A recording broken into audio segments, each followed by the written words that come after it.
Imagine a world with no supermarkets, no spice aisles, no small shaker sitting quietly on your kitchen table. Now imagine that one single mineral was once so precious, so rare, that entire civilizations rose and collapsed because of it. That mineral was salt. Picture this. A small group of early humans walks across a dry, cracked riverbed. The sun beats down without mercy. Their bodies ache with exhaustion. They do not know it yet, but their survival depends on something invisible, carried on the wind and hidden deep in the earth. That something is sodium. Think about it. The human body cannot produce salt on its own. Every single human who has ever lived needed to find it somewhere outside their own body. Without enough sodium, muscles begin to fail. Nerves stop sending signals correctly. The heart struggles to maintain a steady rhythm. This one quiet biological fact shaped the movements of our entire species, long before anyone understood the science behind it. What if the earliest human migrations were never just about food, or water, or shelter? What if hidden underneath all of that, salt was silently guiding where people chose to live? Scientists believe our earliest ancestors first obtained sodium, almost entirely through meat. When a hunter ate the flesh and blood of an animal, they were also consuming the salt already stored inside that creature's body. This is why early hunter-gatherer societies rarely suffered from salt deficiency. Their diet was mostly meat. And meat naturally carries the exact mineral the human body requires. But everything changed when humans began to farm. Picture a family living roughly 10,000 years ago. They are no longer chasing herds across wide grassland. Instead, they are bent over rows of wheat and barley under a rising sun. Their diet has quietly shifted away from meat and toward grains, vegetables, and cultivated crops. Grains and vegetables contain very little natural sodium compared to meat. Suddenly, a resource that had once arrived automatically, through diet, now had to be searched for, gathered, and carefully protected. This shift created one of the greatest hidden survival challenges in early human history. Farmers still needed salt just as much as hunters once did, but farming no longer supplied it automatically through food alone, so humans had to become salt hunters in an entirely new way. Imagine a coastal village at sunrise thousands of years ago.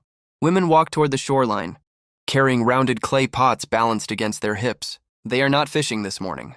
They are collecting seawater. This seawater will be poured carefully into shallow pits carved directly into flat coastal rock. The sun will do the rest of the work. Over the following days, the water slowly evaporates under intense heat. Thin white crystals begin forming along the edges of the pit, glinting faintly in the afternoon light. This is one of humanity's oldest technologies, solar evaporation. Researchers have discovered evidence of this practice dating back thousands of years, appearing independently in coastal regions scattered across the entire world. From ancient China's eastern shorelines to the sun-drenched coasts of the Mediterranean Sea, early humans learned that the ocean itself was a natural salt factory, quietly producing wealth using nothing but sunlight, wind, and patience. But not every community on Earth lived near an ocean. Picture a group living deep inland, far from any coastline, surrounded instead by mountains and forest. For them, evaporating seawater was simply impossible, so they searched elsewhere. They searched underground into solid rock itself. Imagine miners working deep inside a mountain, their torches flickering unevenly against ancient stone walls. They are not digging for gold. They are chipping away at something wider, and in that era, arguably far more valuable to daily survival: rock salt. Evidence suggests that some of the earliest salt mines in human history existed in regions like modern-day Austria, particularly around the area now known as Hallstatt. Archaeologists believe mining activity there stretches back more than 3,000 years. Miners would break apart solid deposits of rock salt, remnants of ancient seas that had evaporated and vanished millions of years before humans ever existed. Picture a single lump of that ancient rock salt being pulled slowly up from deep, underground, wrapped carefully and carried toward the surface. To that community, it was worth more than gold, more than polished metal, more than almost anything else they could produce. Why would something so simple outweigh gold in perceived value? Because gold cannot keep a person alive through a brutal winter. Salt can. Salt preserved meat centuries before refrigerators ever existed. Salt preserved fish long before anyone had reliable access to ice. A community that could produce, mine, or trade salt effectively had the power to survive harsh winters, extended droughts, and failed harvests when fresh food became dangerously scarce. Think about it. Today, we simply open a freezer door to store our food safely for months. Ancient humans instead opened a heavy wooden barrel filled with salted meat, carefully packed layer by layer to last through the coldest months ahead. Today, we drive a short distance to a nearby grocery store whenever supplies run low. Ancient traders, by comparison, walked for weeks at a time, sometimes crossing entire deserts, carrying heavy blocks of salt strapped tightly to the backs of camels. Imagine massive caravans moving slowly across the endless golden sand of the Sahara Desert. The camels are loaded not with gold bars, but with thick, heavy slabs of salt cut directly from desert mines. In parts of ancient West Africa, salt was so extraordinarily valuable that it was traded pound for pound, directly against gold itself, an exchange almost impossible to imagine today. Picture the legendary salt markets of Timbuktu, where caravans arriving from the Sahara would trade their precious cargo for gold dust, weighed carefully on small hand scales. Merchants from distant regions traveled enormous distances, specifically to take part in this exchange, understanding that both substances held nearly equal value in that particular economy.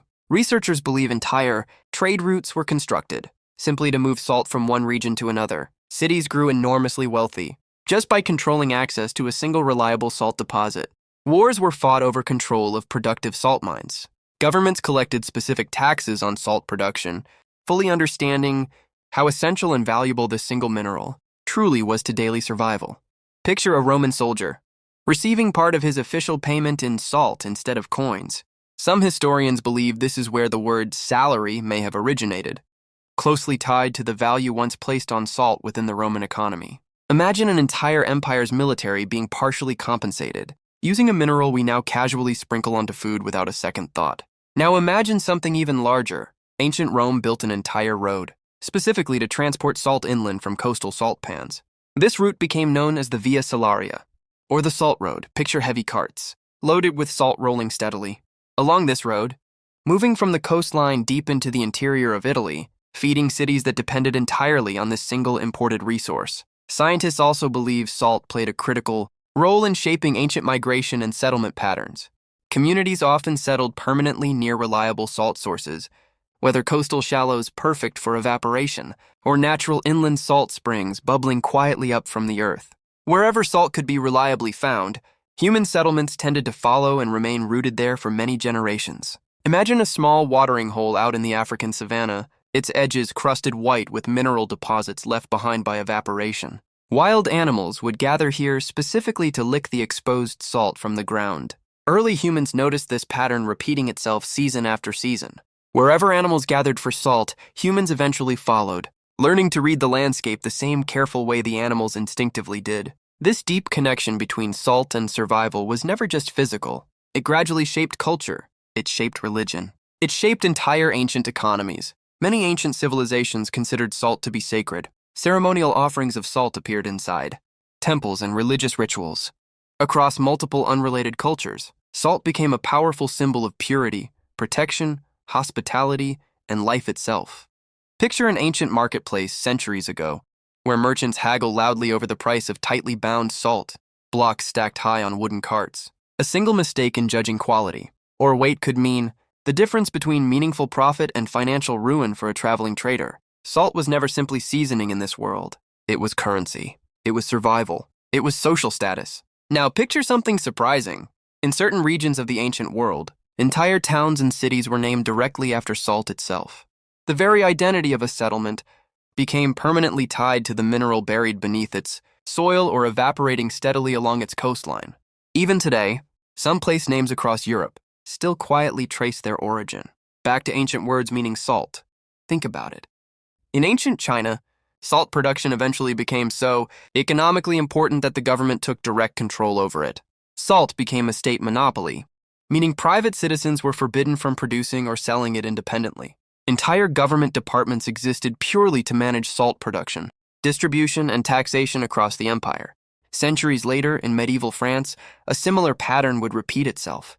The French monarchy eventually introduced a heavily enforced salt tax known as the gabelle. Ordinary citizens were required to purchase a minimum amount of taxed salt every year, whether they needed it or not.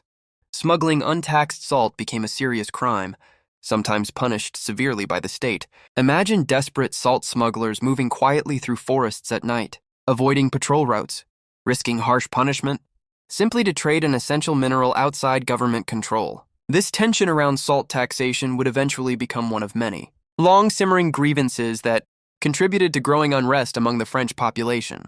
Picture ancient Egypt, where salt held a role stretching far beyond the kitchen. Egyptian embalmers relied on a naturally occurring salt compound called natron to prepare bodies for the afterlife. Imagine a priest carefully packing a body with natron crystals, drawing moisture out of the tissue over many days. Scientists believe natron's ability to remove water and prevent bacterial growth made it essential to Egyptian burial practices for thousands of years. Scientists studying ancient diets have also discovered something fascinating about early preserved food. Salted fish, salted meat, and fermented foods preserved with salt allowed ancient populations to survive long sea voyages, harsh winters, and extended military campaigns far from home. Without reliable salt preservation, armies could not travel far. Sailors could not remain at sea for extended periods. Entire military strategies depended quietly on access to preserved salted provisions. Picture ancient naval crews, loading barrels of salted fish and salted meat onto wooden ships before a long voyage into unknown waters. Without this preserved food supply, exploration across open ocean would have been nearly impossible using the technology available at the time. Today, we sprinkle salt onto our meals without thinking twice about where it came from. Ancient humans risked their lives, crossing brutal deserts, treacherous mountain passes, and dangerous open water, just to obtain the very same simple substance. Today, salt sits quietly inside a small container on our dinner tables, rarely costing more than a few coins. Long ago, that same substance built entire empires, financed powerful armies, and determined which struggling communities survived the harshest winters in recorded history. So the next time you shake a small amount of salt onto your food without a second thought, pause for just a moment and consider its hidden history. That tiny white crystal once decided whether entire communities survived a brutal winter or slowly starved. It decided whether trade routes stretched safely across continents. It decided whether new cities rose successfully out of empty, unforgiving desert land. Perhaps the most powerful resources in human history were never the flashy ones we naturally associate with wealth and power. Perhaps true survival always came down to something far simpler, far quieter, and far more essential than we ever imagined. History still holds many secrets waiting to be discovered. If you enjoyed this story, subscribe for more fascinating ancient history and human science.